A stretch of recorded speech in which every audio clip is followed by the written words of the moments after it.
শুধু এতটুকুই বলেনি, এটা বলেই থেমে থাকেনি, বালহুম আদল, আল্লাহ বলতেছেন এরা চতুষ্পদ জন্তুর থেকেও নিকৃষ্ট। চতুষ্পদ জন্তুর থেকেও নিকৃষ্ট। কুকুর চেনেন? শ্রীগাল চেনেন? হ্যাঁ, রাত্রে করে চিল্লায় না, এদিকে কি চিল্লায়? শেয়াল। এগুলোর থেকেও নিকৃষ্ট মানুষ পৃথিবীতে আছে। তো আপনাদেরকে বেশি কথা বলতে চাই না। আপনারা যদি উপস্থিত না হন, ইমামের যদি এতটুকু কথা না শোনেন, আপনারা ভালো ইমাম দেখেন। আলহামদুলিল্লাহ না করলে আমি আপনাদেরকে অনুমতি দিয়ে দিলাম। আপনারা যদি কথা না শোনেন আর যদি না আসেন, আলহামদুলিল্লাহ আমি নিজেই পক্ষ থেকেই বলে দিচ্ছি, আপনারা ভালো ইমাম দেখেন, যেভাবে আপনারা নিজেরাই চালাই নিতে পারবেন, আপনাদের কথাতেই উঠবে বসবে, এরকম ইমাম দেখেন, তাহলে আপনাদের জন্য সহজ হবে। যাই হোক, অল্প কয়েকজন মানুষ আপনারা উপস্থিত হয়েছেন, আলহামদুলিল্লাহ আলা কুল্লি হাল। এবং মা বোনেরা, আমি জানি সর্বদাই সব থেকে বেশি হয় এবং আপনাদের জায়গা দেওয়াও সম্ভব হয় না। আপনাদের এই কষ্টের প্রতিদান আল্লাহ সুবহানাহু ওয়া তাআলা দিক, সকলেই বলি আল্লাহুম্মা আমিন। আমার আজকের বিষয় হচ্ছে কোরআন তেলাওয়াত, কোরআনের আলোচনা। যদি আপনারা একটু মনোযোগী হন, পুরুষ কিংবা নারী, যদি কোরআনের এই আয়াতগুলো এবং হাদিসগুলো আপনারা একটু মনোযোগ সহকারে শোনেন, মা বোনেরা গল্প করবেন না, খবরদার। যদি গল্প করেন তাহলে আসার দরকার নেই, তাহলে আপনারা একটু মনোযোগী হবেন। আজকের বিষয় আমার কি বলেন তো? কোরআন। আজকে যে রমজান মাস আমরা পেয়েছি, এই রমজান মাস সাধারণ মাসগুলোর মতোই হতো, কিন্তু এই রমজান মাসটাকে এত মূল্যায়ন করা হয়েছে কেন? কেন এতটা দাম দেওয়া হয়েছে, এতটা ফজিলতপূর্ণ বলা হয়েছে কেন বলেন তো? শাহরুর রমাদানাল্লাযী উনজিলা ফীহিল কুরআন। এই রমজান মাসে কোরআন নাজিল হয়েছে বিধায় কিন্তু এই রমজান মাসের প্রতিদান কি অনেক বেশি। তার মানে আপনি সাধারণ সময়ে যে কোরআনকে আমরা অনুধাবন করি, বুঝি, তেলাওয়াত করি, রমজান মাসে এটা আরো বেশি বেশি করতে হবে। দেখেন, কয়েকটা শ্রেণীর মানুষ আপনি এই পৃথিবীতে পাবেন। তার মধ্যে কিছু শ্রেণীর মানুষ আছে যারা কোরআন জানে কিন্তু কোরআন অনুযায়ী আমল করে না। কি করে না? আমল করে না। আবার কেউ জানে, তেলাওয়াত করে না। কেউ জানেও, তেলাওয়াতও করে কিন্তু আমল করে না। আবার কেউ জানেই না। তা কয়েকটা শ্রেণীর মানুষ আপনি পাবেন। তা এই শ্রেণীর মানুষগুলো পুরোপুরি একই, সবাই কি একই, তবে একটা শ্রেণী আলাদা। তারা কারা? যারা কোরআন পড়েছে, কোরআন জেনেছে, কোরআনকে মেনে নিয়েছে এবং কোরআন অনুযায়ী আমল করেছে, এরা হচ্ছে সবার থেকেই আলাদা। সুবহানাল্লাহ। তার মানে আমাদেরকে কোরআন নাজিল করা হয়েছে শুধু কি তেলাওয়াত করার জন্য? বাংলাদেশের অধিকাংশ হাফেজ পাবেন কোরআন তেলাওয়াত করাও একটা সওয়াব আছে, কিন্তু কোরআন নাজিলের এটাই উদ্দেশ্য নয় যে শুধু তেলাওয়াত। কোরআন নাজিলের উদ্দেশ্যই হচ্ছে কোরআনকে অনুধাবন করা, কোরআন নিয়ে চিন্তা ভাবনা করা, কোরআন নিয়ে তাদাব্বুর করা। কিছু কিছু হাফেজ পাবেন শুধু মুখস্থ করে করে করে করে, সওয়াব আছে, কিন্তু ওকে বলবেন বলো তো সূরা ফাতিহার অর্থটা কি, সে বলতে পারবে না। তার মানে সে কোরআন ঠিকই তেলাওয়াত করেছে কিন্তু কোরআনকে অনুধাবন করেনি। তার মানে কোরআন তেলাওয়াত করতে গেলেও কোরআনকে বুঝতেও হবে, যা সামনের আলোচনাগুলো স্পষ্ট হওয়া যায় ইনশাআল্লাহ। দেখেন, সূরা সুয়াদ 38 নম্বর সূরা 29 নম্বর আয়াতে আল্লাহ সুবহানাহু ওয়া তাআলা বলেছেন, কিতাবুন আনজালনাহু ইলাইকা মুবারাকুন লিয়াদাব্বারু আয়াতিহি ওয়া লিয়াতাযাক্কারা উলুল আলবাব। কিতাবুন আনজালনাহু ইলাইকা মুবারাকুন, এই বরকতময় কোরআনকে আমি নাজিল করেছি তোমাদের উপর, লিয়াদাব্বারু আয়াতিহি, যেন তোমরা এই আয়াতগুলো নিয়ে, এই কোরআনের আয়াতগুলো নিয়ে, কোরআনের নিদর্শনগুলো নিয়ে তোমরা তাদাব্বুর করো। কি করো? তাদাব্বুরের ব্যাখ্যা এসেছে চিন্তা করা, অনুধাবন করা, ফিকির করা, গবেষণা করা। তার মানে কোরআন শুধু পড়ার জন্য আসে নাই, কোরআন কিসের জন্য এসেছে বলেন তো? অনুধাবন করার জন্য। আল্লাহ সুবহানাহু ওয়া তাআলা বলতেছেন যে লিয়াদাব্বারু আয়াতিহি, আমি তোমাদের উপর এই বরকতময় কিতাব কোরআনকে নাজিল করেছি এ কারণেই যেন তোমরা এই আয়াতগুলো নিয়ে গবেষণা করো। ওয়া লিয়াতাযাক্কারা উলুল আলবাব, আর নিশ্চয়ই জ্ঞান সম্পন্ন ব্যক্তিরাই কিন্তু এটা নিয়ে গবেষণা, চিন্তা ফিকির করে। তার মানে পৃথিবীর সমস্ত জ্ঞান যদি আপনি অন্বেষণ করেন, পৃথিবীর সমস্ত জ্ঞান যদি আপনার জানা হয়ে যায়, পৃথিবীর সমস্ত ভাষা যদি আপনি জেনে ফেলেন, এবং প্রত্যেকটা মুহূর্ত যদি আপনি ইংলিশ টু ইংলিশ কথা বলতে পারেন, ফার্সি টু ফার্সি কথা বলতে পারেন, আপনি যদি হিন্দি ভাষায় কথা বলতে পারেন, আপনি যদি পাকিস্তানি ভাষায় কথাবার্তা বলেন, যাই ভাষা শেখেন, যাই কিছু শেখেন না কেন, যদি আপনি কোরআন না জানেন, আপনি পৃথিবীর সব থেকে বড় মূর্খ। আমি দেখেছি অনেক ডিগ্রি অর্জন করা ব্যক্তিকে, আমি দেখেছি সবকিছু জানে, সবকিছু পারে, টেকনোলজি বলেন, সায়েন্স বলেন, ফিজিক্স বলেন, কেমিস্ট্রি বলেন, সবকিছু বুঝে যখনই তাকে কোরআনের কথা বলা হয়, বলো তো সূরা ফাতিহাটার অর্থ কি, বা সূরা ফাতিহাটা পড়ো তো দেখি, সে আর বলতে পারে না। আপনি কি ওই ব্যক্তিকে শিক্ষিত ব্যক্তি বলবেন? বলবেন? কিন্তু ওই ব্যক্তিই তো আজকে সমাজে প্রতিষ্ঠিত। আপনি যখন আপনার সন্তানদের জন্য কোন পাত্র দেখেন, আগে কি দেখেন? ব্যাংকে চাকরি করে কিনা, ব্যাংকে চাকরি করে কিনা। আর ব্যাংকে চাকরি করতে গেলে কি করতে হবে? স্কুল লাইফ থেকে পড়াশোনা করতে হবে, অনার্স করতে হবে, মাস্টার্স করতে হবে, বিসিএস করতে হবে, এরকমই তো। তো ওই ব্যক্তিটা যদি কোরআন না জানে, আপনি এমন হয়তো একটা ব্যক্তির হাতে আপনার মেয়েকে তুলে দিলেন, হয়তো পৃথিবীর সব কিছু জানে, হয়তো পৃথিবীর অনেক কিছু নিয়ে সে ভালোও থাকতে পারে, কিন্তু আখিরাতে ভালো থাকা অসম্ভব। কেন? তার ভিতরে কোরআন নেই। তার ভিতরে কি নেই? কোরআন নেই। কোরআন কি রকম? একটা ঘর সাজিয়েছে, একটা উজাড় গৃহ। আগে খেরি ঘর দেখা গেছিল, এখন যায় না। খেরি ঘর দেখেছেন? এই খেরি ঘরের মধ্যে কি দিয়ে বানানো হতো বলেন তো? খড় দিয়ে বানানো হতো। তারপর ভিতরে যদি কোনো মানুষজন না থাকতো, আসবাবপত্র যদি কিছুই না থাকতো, বা কিছুটা আসবাবপত্র যদি থাকতো, তাহলে এলোমেলো থাকতো, তাহলে ওটা কি উজাড় গৃহ না? তার হৃদয়ের মাঝে, এই হৃদয়ের মাঝে যদি অন্তরে কোরআন না থাকে, এই হৃদয়টা হচ্ছে একটা উজাড় গৃহের মতো। তাই অবশ্যই আমাদেরকে কোরআন জানতে হবে, কোরআনকে বুঝতে হবে। দেখেন আল্লাহ সুবহানাহু ওয়া তাআলা আবারও বলতেছেন সূরা নিসা 4 নম্বর সূরা 82 নম্বর আয়াতে বলতেছেন, আফালা ইয়াতাদাব্বারুনাল কুরআন, তোমরা কেন এই কোরআন নিয়ে চিন্তা ভাবনা করো না?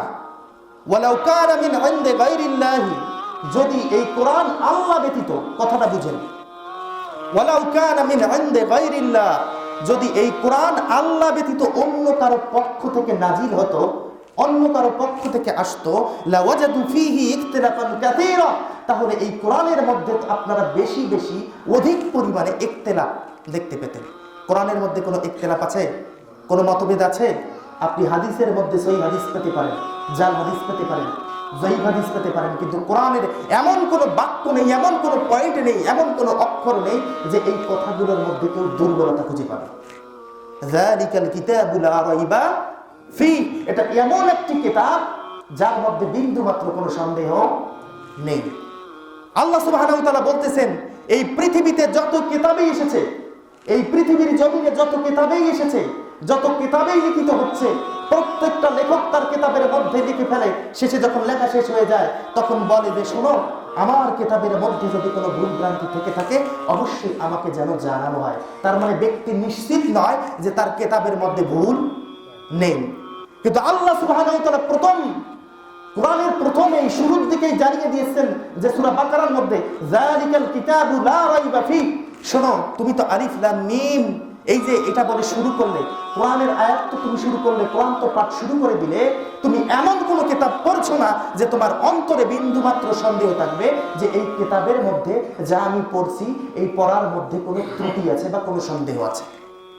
আল্লাহ সুবহানাহু ওয়া তাআলা জানিয়ে দিচ্ছেন, আলিফ লাম মিম যালিকাল কিতাবু লা রাইবা ফি, ইহা এমন একটি কিতাব, এটা এমন একটা কিতাব যার মধ্যে কোনো সন্দেহ নেই। তাহলে আল্লাহ সুবহানাহু ওয়া তাআলা এই কারণেই বলতেছেন যে আমি যদি আমার পক্ষ থেকে যদি এই কোরআন না আসতো, তাহলে এই কোরআনের মধ্যে মানুষ মতভেদ তৈরি করত, অনেক মতভেদ তৈরি করত। একজন ব্যক্তি ডক্টর জাকির নায়েককে, উইলিয়াম সম্ভবত নাম তার, ডক্টর জাকির নায়েককে চ্যালেঞ্জ করেছিল, ডক্টর জাকির নায়েককে না, সারা বিশ্বকে চ্যালেঞ্জ করেছিল যে এই কোরআনের মধ্যে কয়েকটা ভুল ধরেছে, 20টা কি 21টা এরকম সামথিং, কয়েকটা ভুল ধরেছিল এবং চ্যালেঞ্জ করেছিল কেউ এই ভুলের যদি কেউ মোকাবেলা করতে চায় আসতে পারে। অনেক কয়েক বছর পর কোরআন যখন গবেষণা করা হলো, ডক্টর জাকির নায়েকের এই বিষয়টা আমি শুনেছি, তার মাকে বলেছিল যে, মা, আমি তো ডক্টর, আমার তো কাজ হচ্ছে পেশেন্টকে সেলাই করা, এগুলো করা, কিন্তু আমি কোরআন শিখতে চাই, কোরআন বুঝতে চাই। যখন কোরআন শিখলো, কোরআন যখন বুঝলো, তার মার কাছ থেকে দোয়া নিল যে আমি এই ব্যক্তির প্রতিদ্বন্দ্বী হতে চাই, যে আমি বলতে চাই যে কোরআনের বিন্দু মাত্র ভুল নেই। সুবহানাল্লাহ।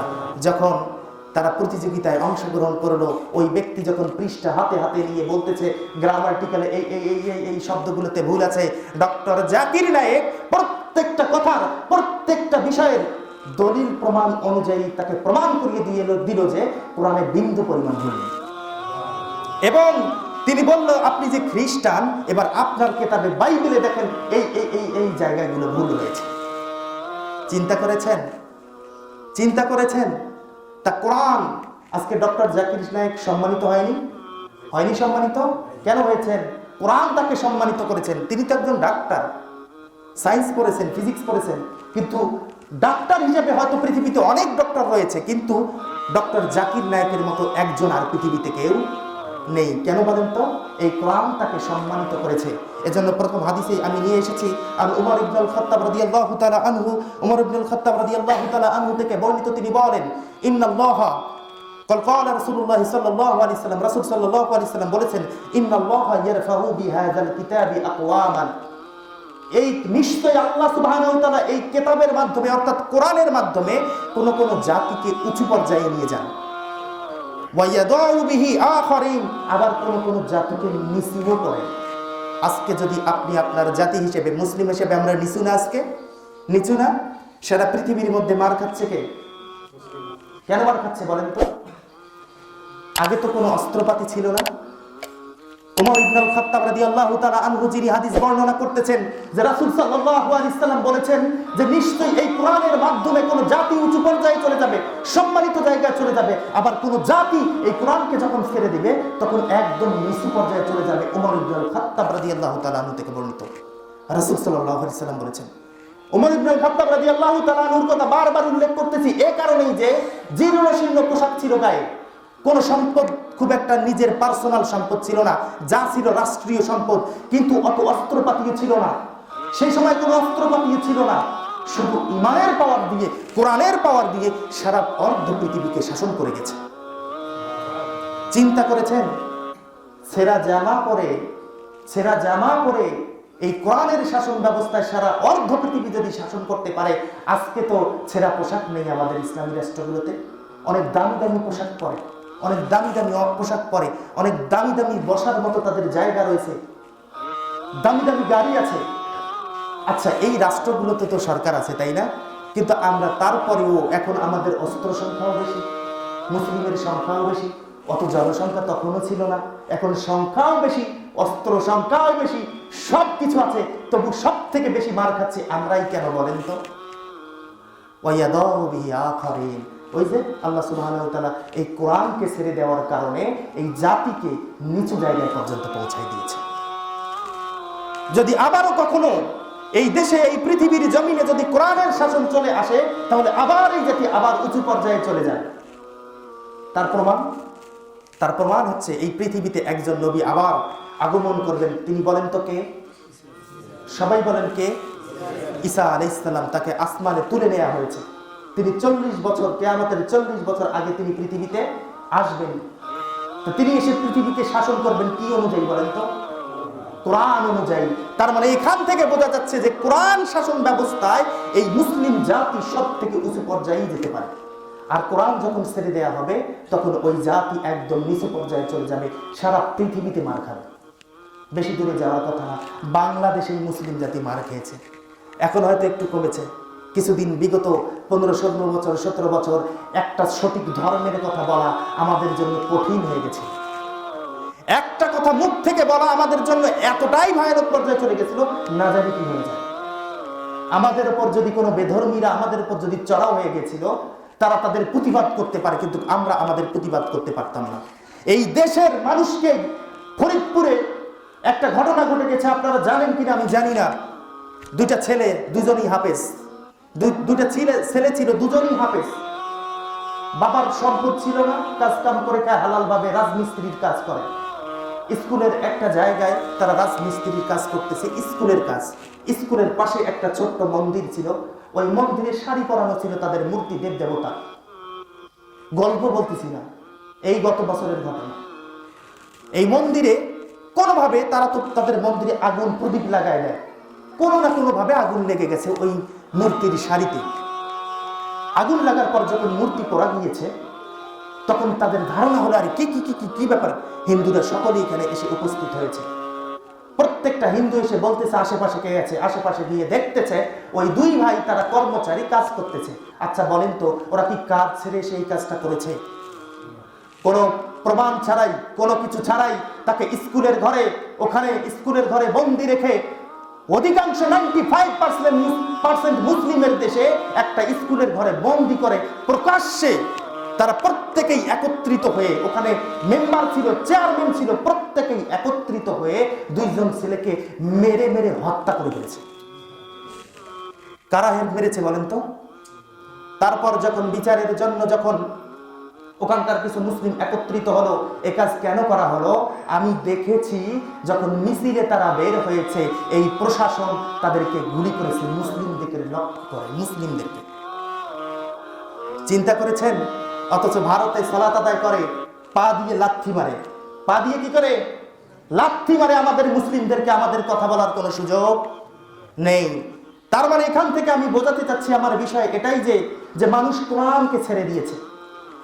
আমি আপনাদের এখানে তারাবি পড়াই, আমি আজকে অসুস্থ, গতকালকে অসুস্থ ছিলাম, আমি যে কাউকে একজন এখানে আপনাদেরকে দায়িত্ব দিয়ে যাব আমার মাথায় খেলে না, কাউকে তো পাচ্ছি না। আমি এখানে আপনাদেরকে ছোট করে বলছি না, এত বড় একটা গ্রাম, অথচ আপনাদের ঘরে কোরআন না জানা সন্তান থাকবে, এটা সব থেকে দুর্ভাগ্যজনক বিষয়। এবং এটা সব থেকে দুর্ভাগ্যজনক আরো মা বোনদের, কারণ তারা তাদের পেট থেকে ভালো সন্তান বের করতে পারছে না। চিন্তা করে দেখেন। অথচ একজন ব্যক্তি, যখন ব্যক্তিকে একজন জান্নাতের একদম উঁচু জায়গা দেয়া হবে, তখন ব্যক্তি বলবে আমার তো এত জায়গায় যাওয়ার কথা না, আমার তো এত আমল নেই। তখন ব্যক্তিকে বলা হবে শোনো, তোমার সন্তান তোমার জন্য ইস্তেগফার, ক্ষমা প্রার্থনা করেছে। একজন সন্তান, একটা নেক সন্তান আপনার জান্নাত যাওয়ার মাধ্যম হতে পারে, অথচ এত বড় একটা গ্রামবাসী, এলাকাবাসী, অথচ একজন কোরআন জানা মানুষ আপনাদের ঘরে নেই। চিন্তা করেছেন? অথচ আপনারা নিজেরাও কোরআন জানেন না। আপনারা বলেন আমাদের তো বয়স হয়নি। আরে আপনারা জানেন রাসূল সাল্লাল্লাহু আলাইহি সাল্লামের উপর কোরআন নাযিল হয়েছে কত বছর বয়সে? 40 বছর বয়সে। একটা 40 বছর যখন বয়স হয়ে যায়, তখন কি ওই ব্যক্তি যুবক থাকে? বৃদ্ধর কাছাকাছি চলে যায়। আর আপনি যদি এখন বলেন যে আমার তো কোরআন শেখার বয়স নেই, আপনি নির্বোধ। ومن أعرض عن ذكري فإن له معيشة ضنكا ونحشره يوم القيامة أعمى ومن أعرض عن ذكري, যে আমার স্মরণ থেকে মুখ ফিরিয়ে নিল, فإن له معيشة ضنكا ونحشره يوم القيامة أعمى, আমি কিয়ামতের দিন আমি তাদেরকে অন্ধ অবস্থায় উঠাবো। কি অবস্থায়? এখানে জিকির শব্দের অর্থকে বোঝানো হয়েছে, তাফসীরটা কোরআনকে বুঝিয়েছে। অর্থাৎ যে কোরআনকে ছেড়ে দিয়েছে, কোরআন থেকে মুখ ফিরিয়ে নিয়েছে, কিয়ামতের দিন আল্লাহ সুবহানাহু ওয়া তাআলা তাদেরকে অন্ধ হিসাবে উঠাবেন এবং তাদের জীবন হবে সংকুচিত, সংকীর্ণ। সারাদিন মাঠে কাজ করবে, এই মসজিদে ইমাম ওঠার আগে আসবে না, সারাদিন কাজ করবে, কিন্তু তাদের জীবন থেকে বরকত নামের যে একটা বিষয়, এটা জীবন থেকে তাদের উঠিয়ে নিবে আল্লাহ। কি উন্নতি করেছেন আমাকে দেখান, আপনারা কি উন্নতি করেছেন যে আপনারা জুমার সালাতের আগে আসেন না? কি উন্নতি করেছেন দেখান? কিছুই করতে পারেন না। সারাটা জীবন যদি আপনি করে যান, কিছু করতে পারবেন না। এজন্য আপনাদেরকে আজকে আমি অফার দিয়েছি, এর আগেও কথা নিয়েছি, আপনারা যদি জুমার সালাতে সময়ের আগে ইমাম খতিব ওঠার আগেই যদি আপনারা উপস্থিত হতে না পারেন, তাহলে দয়া করে ইমাম চেঞ্জ করুন, আমি আজকে থেকে চাকরি ছেড়ে দিব, দরকার নেই। আলহামদুলিল্লাহ, আপনারা দেখেন, ইমাম দেখেন যারা আপনার কথায় উঠবে বসবে, তাহলে আপনাদের জন্য সহজ হবে। কি মনে করেছেন? কি মনে করেছেন আপনারা? আমি বলি নাই আপনারা কথা দিয়েছেন, একটা রমজান মাস উপস্থিত হয়, বাইরের থেকেও আমাদের কিছু ভাই এখানে আসে, আপনাদের দেখে লজ্জা হয়, আপনাদের দেখে লজ্জা হয়, আরো বেশি লজ্জা হয় আপনার ঘরেরই মা বোন স্ত্রী আসতেছে, আপনারা আগে আসতে পারতেছেন না। এটার থেকে লজ্জার কোনো কিছু আছে? তা পারেন যদি দ্রুত আসেন, না পারেন আপনারা নতুন ইমাম কোনো কিছু দেখেন। তা কোরআন আমাদেরকে জানতে হবে। আল্লাহ সুবহানাহু ওয়া তাআলা বলতেছেন, আফালা ইয়াতাদাব্বারুনাল কুরআনা আম আলা কুলুবিন আকফারুহা, তোমরা কেন কোরআন নিয়ে চিন্তা ভাবনা করতেছ না? কেন তোমরা চিন্তা ভাবনা করতেছ না? আম আলা কুলুবিন আকফারুহা, নাকি তোমাদের হৃদয়গুলো তালাবদ্ধ? কে বলতেছেন? আল্লাহ বলতেছে, এ কি আমার কথা? তোমাদের হৃদয়গুলো কি তালাবদ্ধ যে তোমরা কোরআন নিয়ে গবেষণা করো না? আমি আপনারা এমন একটা সমাজ ব্যবস্থা আপনাদেরকে কোরআন বোঝার কি বলবো, যারা আপনারা কোরআনই জানেন না। যারা জানে তাদেরকে হয়তো নসিহত করা যায়, ভাই আপনি তো জানেন এই বিষয়টা, তো জানেন, আপনি একটু পড়ে বুঝেন, ভালো করে আমল করেন। কিন্তু আপনারা তো কোরআনই জানেন না, আপনাদেরকে আমি কি নসিহত করব? আপনাদেরকে যখন বলা হয় যে একটু দার্স হবে 10-15 মিনিট, আপনার চোখের ঘুম দেখলে মনে হয় যে না, আর কিছু না করে চলে যাই। দেখি তো আমি, কিন্তু মা বোনদের আমি কিছুটা ধৈর্য পাই এখানে। তা আপনারা চিন্তা করেন, এইভাবে ভাই আখেরাত ঠিক হবে না, এইভাবে জান্নাত পাওয়া সম্ভবই না, সম্ভবই না, অসম্ভব। তা নিজে নিজেই আমরা জাহান্নামে নিজেকে ঠেলে দিয়েছি। এজন্য রাসূল সাল্লাল্লাহু আলাইহি ওয়াসাল্লাম বলতেছেন, আমি তোমাদেরকে কোমর ধরে চাচ্ছি যে তোমরা যেন জাহান্নামে না যাও, আমি কোমর ধরে তোমাদেরকে টেনে নিচ্ছি, আর তোমরা নিজেরাদের জাহান্নামে নিক্ষেপ করতে চাও। বিষয়টা এরকম। আল্লাহ সুবহানাহু ওয়া তাআলা আমাদেরকে বোঝার তৌফিক দান করুক। দেখেন, যেহেতু সময় সংক্ষিপ্ত এবং অনেক বিশাল আলোচনা, এখন আমরা কোরআন যে অনুধাবন করব, এই কোরআনের মূলনীতি কি হবে? কোরআনের মূলনীতি হবে, কোরআন অনুধাবনের মূলনীতি হলো কোরআনের যিনি বাহক তার বুঝ অনুযায়ী কোরআনকে বোঝা। তাহলে কোরআনের বাহককে মুহাম্মদ সাল্লাল্লাহু আলাইহি সাল্লাম, তার উপর নাজিল হয়েছেন, এবং অতঃপর তিনি যাদেরকে কোরআন শুনিয়েছেন, বুঝিয়েছেন, তাদের বুঝ অনুযায়ী কোরআনকে বুঝতে হবে। তারা কারা? সাহাবীরা। সকলেই বলেন, তারা কারা? সাহাবীরা। পৃথিবীতে অসংখ্য অগণিত মানুষ পাবেন যারা নিজের বুঝ অনুযায়ী কোরআনকে বুঝতেছে। কিছুদিন আগে একজন মুফতি আমাদের হারাগাছে এসেছিল, ডক্টর এনায়েতুল্লাহ আব্বাসী, চেনেন? মাজার পূজারী। কি পূজারী? মাজার পূজারী একজন বক্তা এসে বলতেছে নিজেকে যে গ্রান্ট মুফতি হিসেবে দাবি করে, অথচ আমাদের অনেক বড় বড় শায়েখরা নিজেকে এখনো ছাত্র বলে। তারা নিজেকেই বলতেছে আমার মতো গ্রান্ট মুফতি তো এ দেশেই নাই। লা হাওলা ওয়ালা কুওয়াতা ইল্লা বিল্লাহ। আফসোস, এই মানুষগুলোর জন্য আফসোস।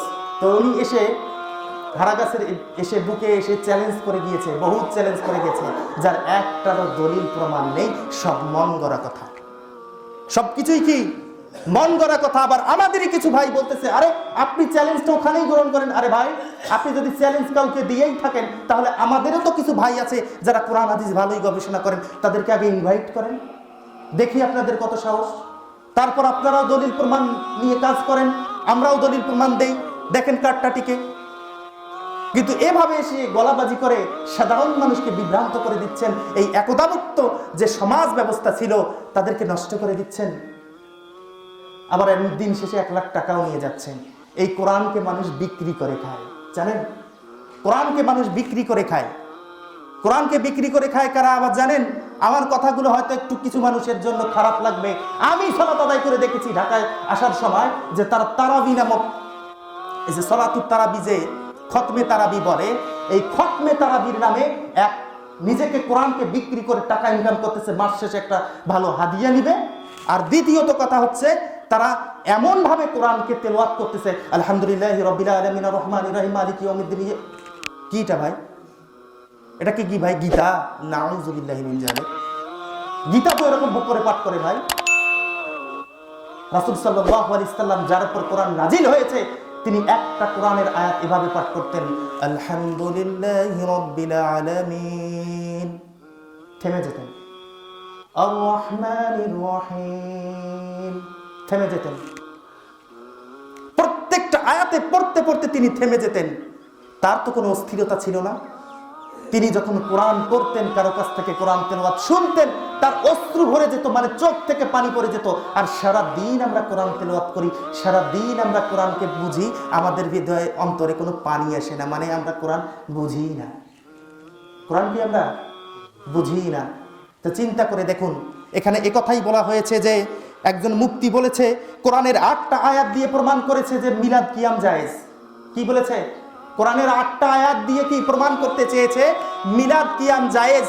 অর্থাৎ মিলাদ কিয়াম, অর্থাৎ রাসূল সাল্লাল্লাহু আলাইহি ওয়াসাল্লামের যে জন্ম দিবস পালন করা, মৃত্যু দিবস পালন করা, এগুলো বলতেছে জায়েজ। আর তারা মনে করে, তাদের আকীদা কি দেখেন, তারা দাঁড়িয়ে যায় রাসূল সাল্লাল্লাহু আলাইহি ওয়াসাল্লামের সম্মানে, আর তারা মনে করে হাজির নাজির রাসূল সাল্লাল্লাহু আলাইহি ওয়াসাল্লাম উপস্থিত হয়েছে। নাউজুবিল্লাহ বলবেন না?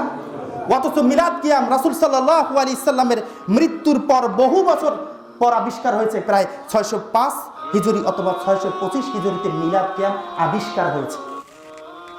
যে বিষয়টা পূর্বে কোনো রাসূল সাল্লাল্লাহু আলাইহি ওয়াসাল্লামের জীবনীতে ছিল না, যা সাহাবীদের জীবনীতে ছিল না, যা তাবেঈনদের জীবনীতে ছিল না, সেটা আসলো কোত্থেকে? আর ওই ব্যক্তি যে 8টা কোরআনের আয়াত দিয়ে ব্যক্তি প্রমাণ করেছে যে মিলাদ কিয়াম জায়েজ, ওটা তাহলে তার নিজের বুঝ, কোরআনের বুঝ নয়। কোরআন যার উপর নাজিল হয়েছে মুহাম্মদ সাল্লাল্লাহু আলাইহি ওয়াসাল্লাম, তার বুঝ নয়। সাহাবীরা যেভাবে কোরআন শুনেছেন বুঝেছেন, তার বুঝ নয়। তার মানে এই কথাটা কি? মিথ্যা। আমি একটা কথাই বরাবরই বলি, আপনারাও তো জন্মদিন পালন করেন, আপনারা এখন এটা নিয়ে এসেছেন রাসূল সাল্লাল্লাহু আলাইহি সাল্লামের উপর ধাবিত করে দিচ্ছেন। আমি একটা কথাই বলি, এখন যে পশু প্রাণীর সংখ্যা আর আরবের সেই পশু প্রাণীর সংখ্যা কোথায় বেশি ছিল বলেন তো? আরবে না এখানে? আরবে। কেন জানেন? ওই সময়ে তাদের পেশাই ছিল পশুপালন। কি পালন? এক একজন মানুষের অসংখ্য অসংখ্য আল্লাহ সুবহানাহু ওয়া তাআলা পশু দিয়েছেন। আচ্ছা বলেন তো, যদি এবার আপনারাই প্রশ্নের উত্তর দিবেন, আমি মুহাম্মদ সাল্লাল্লাহু আলাইহি সাল্লামকে ভালোবাসি, আমরা ভালোবাসি না সাহাবারা আমাদের থেকে অনেক বেশি ভালোবাসে? এবার একটা চিন্তা করেন, রাসূল সাল্লাল্লাহু আলাইহি সাল্লামের প্রতি দানের ব্যাপারে আমরা বেশি অগ্রগামী না সাহাবারা? এবার চিন্তা করে দেখেন, রাসূল সাল্লাল্লাহু আলাইহি সাল্লাম যে মৃত্যুবরণ করেছেন, সাহাবারা কি সবাই একদিন মৃত্যুবরণ করেছেন? অনেক সাহাবী, অধিকাংশ সাহাবী বেঁচে ছিল না?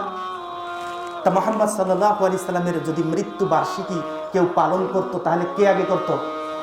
সাহাবারা। আর ওই সময় ছিল দানবীর বেশি, ওই সময় ছিল পশু বেশি।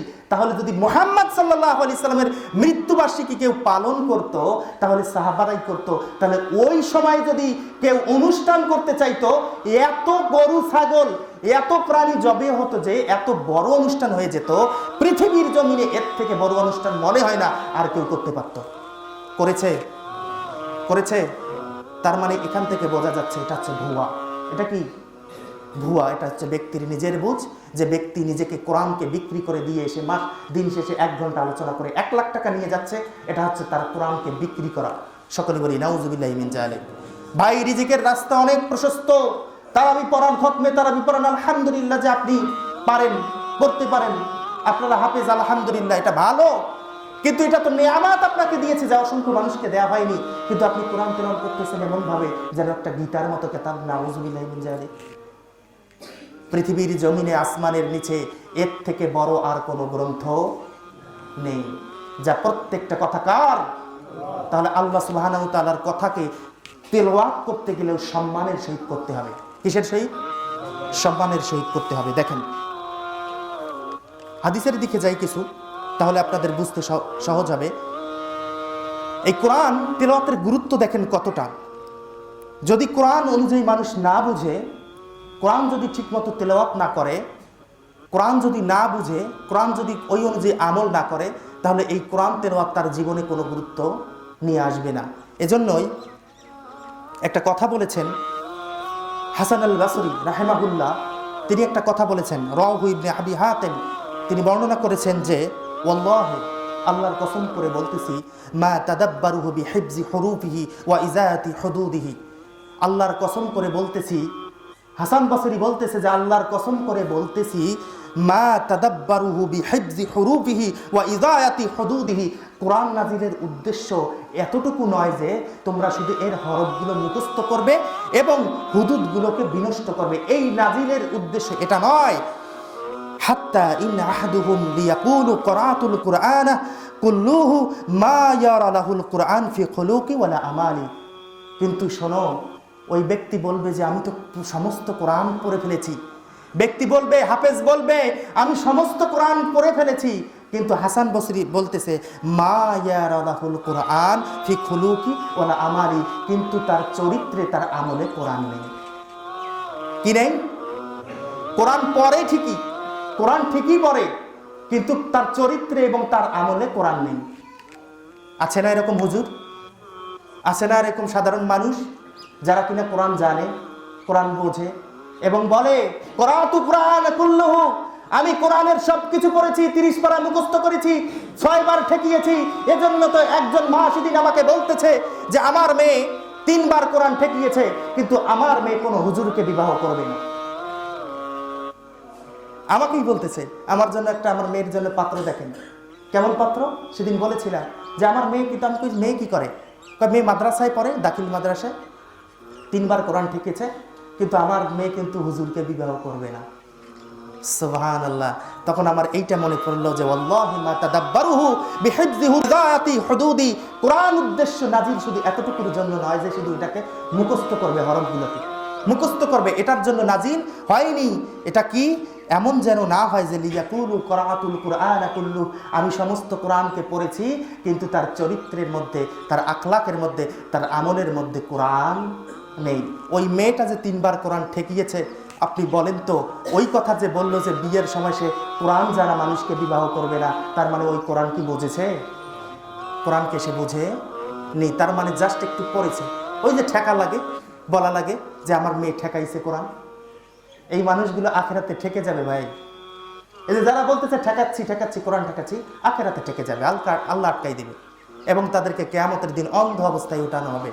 ক্বালা রব্বি লিমা হাশারাতানি আমা ওয়া ক্বাদ কুনতু বাসীরা, তখন ব্যক্তি বলবে হে প্রতিপালক, কেন আপনি আমাকে অন্ধ অবস্থায় উঠালেন অথচ দুনিয়াতে আমি চক্ষুষ্মান ছিলাম। ক্বালা কাযালিকা আতাতকা আয়াতুনা ফানাসিতাহা ওয়া কাযালিকা আল-ইয়াওমা তুনসা, তখন আল্লাহ সুবহানাহু ওয়া তাআলা বলবে শোনো, আমার কি কোরআন, আমার নিদর্শন, আমার আয়াত কি পৃথিবীতে তোমার কাছে আসেনি? তুমি যেমন করে কোরআনকে ছেড়ে দিয়েছিলে, কোরআন পাঠকে ভুলে গিয়েছিলে, কোরআনকে বুঝোনি, কোরআন অনুযায়ী আমল করেনি, ভুলে গিয়েছিলে, ছেড়ে দিয়েছিলে, আজ আখিরাতের দিন ঠিক তেমনি আমিও তোমাকে ভুলে গেলাম। কে ভুলে যাবে? সূরা তাহা 124 থেকে 126 নম্বর আয়াত আল্লাহ বলতেছেন। অতএব কোরআন না জানলে অন্ধ অবস্থায় উঠতে চান, ওঠেন ওঠেন, আপনাদের চিন্তা, আপনাদের বিষয়। যদি না বুঝেন, আপনাদেরকে বোঝানোর মতো ভাষা আমার নেই। আল্লাহ সুবহানাহু ওয়া তাআলা আপনাদেরকে বোঝার তৌফিক দান করুক। দেখেন, এবার দেখেন কিছু সূরা তেলাওয়াত করলে যে এই সূরাগুলোর যে পাওয়ার, আল্লাহ সুবহানাহু ওয়া তাআলা যে কিছু সূরার ক্ষমতা দিয়েছেন যা বলা বাহুল্য। কিয়ামত এমন একটা ভয়ঙ্কর অবস্থা হবে, প্রত্যেকেই বলবে বিচার হওয়ার আগেই যেন একটা বিচার হয়ে যাচ্ছে, যখন মানুষগুলো পাপের কারণে ঘামতেই থাকবে। কারো পাপ হাঁটু পর্যন্ত হবে, কারো পাপ যখন বুক পর্যন্ত হবে, কারো পাপ যখন মুখ পর্যন্ত হবে, কারো পাপ যখন মাথা পর্যন্ত ডুবে যাবে, পাপে যখন সাঁতার কাটবে এই তার নিজের ঘামে পাপের কারণে, তখন ব্যক্তিরা অতিষ্ঠ হয়ে বলবে আজকে বিচার কি হয় হোক, জান্নাত দিক আর জাহান্নাম দিক, হে আল্লাহ আপনি আমাদের বিচার করে নিন। কিন্তু বিচার হবে না। বিচার কি এত দ্রুত হবে না। তখন প্রত্যেকেই হতাশ হয়ে সবাই যাবে নবী রাসূলের কাছে, ইব্রাহিম, ঈসা, মূসা, আদম আলাইহিমুসসালাতু ওয়াস সালাম, প্রত্যেকের কাছে যাবে, কিন্তু প্রত্যেকেই বলবে আমি কিছু করতে পারবো না। যদি কেউ কিছু করতে না পারে, নবী রাসূলরা, আপনারা নিজেই নিজের জন্য কিছু করতে পারবেন? পারবেন না। এই কিয়ামতের দিন যদি বাঁচতে চান, তাহলে এই কোরআনকে ঢাল হিসেবে নিতে হবে। সেটা কি রকম দেখেন, একটা হাদিস আপনারা শুনেন, হাদিসটা শুনলে হয়তো আপনাদের একটু বোঝার জন্য সহজ হবে। দেখেন, وعن النواس بن سمعان قال سمعت النبي صلى الله عليه وسلم يقول, নওয়াস ইবনে সামআন রাদিয়াল্লাহু তাআলা আনহু থেকে বর্ণিত, তিনি বলেন আমি নবী সাল্লাল্লাহু আলাইহি ওয়াসাল্লামের কাছ থেকে শুনেছি, ইয়াকুলু, তিনি বলেছেন, ইউতা বিল কুরআন ইয়াউমাল কিয়ামা ওয়া আহলিহি আল্লাযিনা ইয়ামালুনা বিহি ফিদ দুনিয়া, কিয়ামতের দিন কোরআনকে নিয়ে আসা হবে এবং কোরআন তেলাওয়াতকারী, কোরআন পাঠকারী, যে কোরআন দুনিয়াতে পাঠ করেছে এবং ওই অনুযায়ী আমল করেছে, কোরআনকে এবং কোরআনের পাঠককে ডাকা হবে, একসাথে করা হবে, একত্রিত করা হবে। যেভাবে দুনিয়াতে সে আমল করেছে, যে ব্যক্তি দুনিয়াতে আমল করেছে, বুঝেন, আবারও বুঝেন, সামিতুন নবী সাল্লাল্লাহু আলাইহি ওয়াসাল্লাম, নবী সাল্লাল্লাহু আলাইহি ওয়াসাল্লাম থেকে শুনেছি, ইয়াকুলু, তিনি বলেছেন, ইউতা বিল কুরআন ইয়াউমাল কিয়ামা, কিয়ামতের দিন কোরআনকে নিয়ে আসা হবে, ওয়া আহলিহি আল্লাযিনা কানু ইয়ামালুনা বিহি ফিদ দুনিয়া, এবং কিয়ামতের দিন তাকেও নিয়ে আসা হবে যে কোরআন বুঝেছে, পড়েছে এবং ওই অনুযায়ী আমল করেছে, তাকেও নিয়ে আসা হবে। তাকদুমুহু সূরাতুল বাকারা ওয়া আলু ইমরান, ওই ব্যক্তির নিকট সামনে সামনে সূরা বাকারা এবং সূরা আলে ইমরান জ্যোতির ন্যায় তাদের সামনে থাকবে। কি সূরা থাকবে? সূরা বাকারা এবং সূরা আলে ইমরান, এটা সামনে সামনে থাকবে। তারপর আল্লাহ রাসূল সাল্লাল্লাহু আলাইহি সাল্লাম বলতেছেন, কান্নাহুমা গামামাতানি আও যুল্লাতানি সাওদাওয়ানি বাইনাহুমা শারকুন, এটা তাদের সামনে দুটি মেঘখণ্ড এবং দুটি কালো ছায়া রূপে আবির্ভূত হবে। দুটি মেঘখণ্ড, এবং যেদিন কোনো ছায়া থাকবে না, কিয়ামতের দিন যেদিন কোনো ছায়া থাকবে না, সেদিন দুটি মেঘখণ্ডের ন্যায় আসবে, অথবা ঝাঁকবিহীন দুইটা পাখির ন্যায় আসবে। আসার পর রাসূল সাল্লাল্লাহু আলাইহি সাল্লাম বলতেছেন, আও কান্নাহুমা ফিরকানি মিন তায়রি সওয়াফা, দুটি পাখির ঝাঁক বিশিষ্ট হিসাবে আসবে, যাদের সামনে থাকবে জ্যোতির ন্যায়। তারা এসে কি করবে? তারা এসে রাসূল সাল্লাল্লাহু আলাইহি সাল্লাম বলতেছেন, তারা আসার পর তুহাজ্জানি আন সাহিবিহিমা, ওই ব্যক্তির জন্য কোরআন সুপারিশ করবে। সুবহানাল্লাহ পড়তেও জানেন না আপনারা? শিখিয়ে দেব। চিন্তা করেছেন কোন সূরা দুইটা? সূরা বাকারা এবং সূরা আলে ইমরান। এই দুইটা সূরা যদি কেউ পড়তে থাকে, জ্যোতির ন্যায়, দুইটা মেঘখণ্ডর ন্যায়, দুইটা পাখির ঝাঁকের ন্যায়, যেদিন কোনো ছায়া থাকবে না তাদের মাথার উপর এসে উপস্থিত হবে। তারপর ওই সূরা দুইটা এবং কোরআন আল্লাহর কাছে এসে ওই ব্যক্তির জন্য, যে ব্যক্তি কোরআন পড়েছে এবং কোরআন অনুযায়ী দুনিয়াতে আমল করেছে, তার জন্য সুপারিশ করবে। এবং কোরআন যদি সুপারিশ করে, আল সিয়ামু জুন্নাতুন আল কুরআনু জুন্নাতুন, এই দুটাই হচ্ছে ঢাল স্বরূপ। সিয়াম রমজান মাসের সিয়াম, আর যদি এই রমজান মাসে নাজিলকৃত কোরআন যদি কারো জন্য সুপারিশ করে, তার থাকার জায়গা কোথায়? তাহলে এখন চিন্তা করুন, আপনি ডিসিশন নেন, ডিসিশন ইজ ইয়োর্স, আপনারই ডিসিশন নেন, আপনারা জান্নাতে যাবেন না জাহান্নামে যাবেন, আপনারাই সিদ্ধান্ত নেন। আল্লাহ সুবহানাহু ওয়া তাআলা আমাদেরকে বোঝার তৌফিক দান করুন। আলহামদুলিল্লাহি রাব্বিল আলামিন, ওয়াসসালাতু আল্লাহু আলাইহি সাল্লাম। ইবনে আব্বাস রাদিয়াল্লাহু তাআলা আনহু থেকে বর্ণিত, তিনি বলেন যে আমরা একদিন রাসূল সাল্লাল্লাহু আলাইহি সাল্লামের পাশে বসেছিলাম। জিবরিল আলাইহিস সালাম আসলেন। ক্বালা বাইনামা জিবরিল কায়িদুন ইনদান নবী সাল্লাল্লাহু আলাইহি সাল্লাম, জিবরিল আলাইহিস সালাম নবী সাল্লাল্লাহু আলাইহি সাল্লামের সাথে বসেছিলেন। সামিয়ান নাকিজান মিন ফাওকিহি ফারাফা রাসাহু, তখন শুনতে পেলাম যে আসমানের একটা দরজা করার শব্দ শুনতে পেলাম। ফারাফা রাসাহু, আমরা তার মাথা, রাসূল সাল্লাল্লাহু আলাইহি সাল্লাম জিবরিল মাথা তার উঁচা করলো, মানে আকাশের দিকে তাকালো। ফাকালা হাযা বাবুন মিনাস সামাই ফুতিহাল ইয়াউম লাম ইফতাহ কাত্তুন ইল্লাল ইয়াউম। জিবরিল আলাইহিস সালাম বলতেছেন যে এটা এমন একটা দরজা, এটা এমন একটা দরজা যা আজকেই খোলা হলো, এর আগে আর কোনো এই দরজা আর খোলা হয়নি। ফানাজালা মিনহু মালাকুন ফাকালা হাযা মালাকুন নাযালা ইলাল আরদ লাম ইয়ানজিল কত ইল্লাল ইয়াউম। আবার বলতেছেন একজন ওই আসমান থেকে একজন ফেরেশতা নাজিল হলো, যে ফেরেশতারা এই পৃথিবীতে আজকেই নাজিল হলো, আর এর আগে কোনোদিন নাজিল হয়নি। তার মানে পৃথিবীতে আর কোনোদিন আসেনি, শুধু সেই দিনে এসেছিল। তারপর বলতেছেন ফাসাল্লামা, এসে রাসূল সাল্লাল্লাহু আলাইহি ওয়াসাল্লামকে সালাম দিল, আসসালামু আলাইকুম ওয়া ক্বালা আবশির বিনুরাইন। এবং ওই ব্যক্তি, ওই ফেরেশতা এসে বলতেছে, হে মুহাম্মদ সাল্লাল্লাহু আলাইহি ওয়াসাল্লাম, আপনি দুইটা নূরের, দুইটা জ্যোতির সুসংবাদ গ্রহণ করুন। একটা কি? উতিতা, একটা কি? একটা হচ্ছে উতিতাহুমা লাম ইউতাহুমা নাবিয়্যুন ক্বাবলাকা, কিন্তু এমন একটা তোমাকে দুইটা নূর দেয়া হচ্ছে, এই নূর দুইটা তোমাকে ব্যতীত পৃথিবীর জমিনে আর কোন নবীকে দেয়া হয়নি। তারপর বলতেছেন সেটা হচ্ছে ফাতিহাতুল কিতাবি ওয়া খাওয়াতিমু সূরাতিল বাকারা, সেটা হচ্ছে সূরাতুল বাকারা, সেটা হচ্ছে সূরাতুল ফাতিহা এবং সূরাতুল বাকারার শেষের দুই আয়াত। কোনটা বলেছি? সূরাতুল ফাতিহা আলহামদুলিল্লাহি রাব্বিল আলামিন, আর সূরাতুল বাকারার শেষের দুই আয়াত আমানুর রাসূলু বিমা উনজিলা, এই দুই আয়াতকে তোমাকে নূর হিসেবে দান করা হয়েছে। এই ফেরেশতা আর আগে নাজিল হয়নি, এই আসমানের দরজা আর আগে খোলানো হয়নি, এমন দুইটা নূরের সংবাদ দিয়েছে যে নূর দুইটা পৃথিবীর জমিনে আর কোনো নবীকে দেওয়া হয়নি, যা মুহাম্মদ সাল্লাল্লাহু আলাইহি সাল্লামকে দেওয়া হয়েছে। এই নূর দুইটা হচ্ছে সূরাতুল বাকারার শেষের দুই আয়াত এবং সূরাতুল ফাতিহা। তারপর রাসূল সাল্লাল্লাহু আলাইহি সাল্লামকে বলা হচ্ছে লান তাকরা বিহারফিন মিনহুমা ইল্লা উতিতাহু, বলা হচ্ছে যদি এই দুইটা সূরা বাকারার শেষের দুই আয়াত এবং সূরা ফাতিহার কেউ যদি কোনো হরফ দিয়েও, কেউ যদি আলহামদুলিল্লাহি রাব্বিল আলামিন এই বাক্যটা দিয়েও যদি আল্লাহ সুবহানাহু ওয়া তাআলার কাছে কোনো কিছু দোয়া করে, উতিয়াতাহু, তাকে তা দেয়া হবে।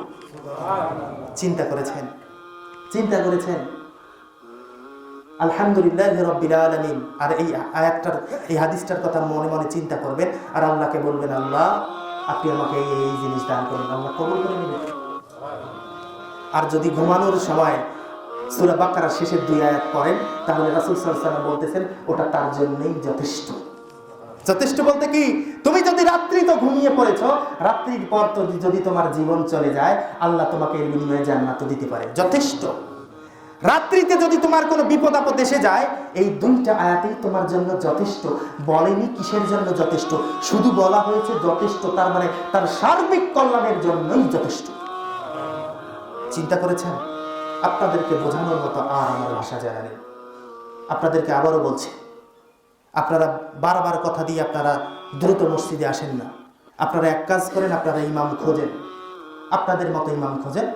আমি আপনাদের এখানে চাকরি বা আপনাদের এখানে চাকরি তো আমি এটা বলি না, এটা দিনই কাজ, আলহামদুলিল্লাহ। এগুলো দিয়ে কিছু হয় না, আর আমরা এগুলোর মুখাপেক্ষী না, আলহামদুলিল্লাহ। আমাদের পেশা আলাদা, এগুলোর মুখাপেক্ষী যেন আমরা না করেন, সবসময় দোয়া করি। অতএব আপনারা ইমাম খোঁজেন যারা আপনার কথায় উঠা বসা করবে। আপনারা যদি একটার সময় এসে উপস্থিত হন, কিছু বলবে না, আপনাদেরকে বারবার হাতও তোলাবে না যে ভাই আসবে। অতএব আপনারা ইমাম খোঁজেন। এতক্ষণ যে কথাগুলো বললাম আমাদেরকে বোঝার তৌফিক দান করুক সকলে বলি আল্লাহুম্মা আমিন। মা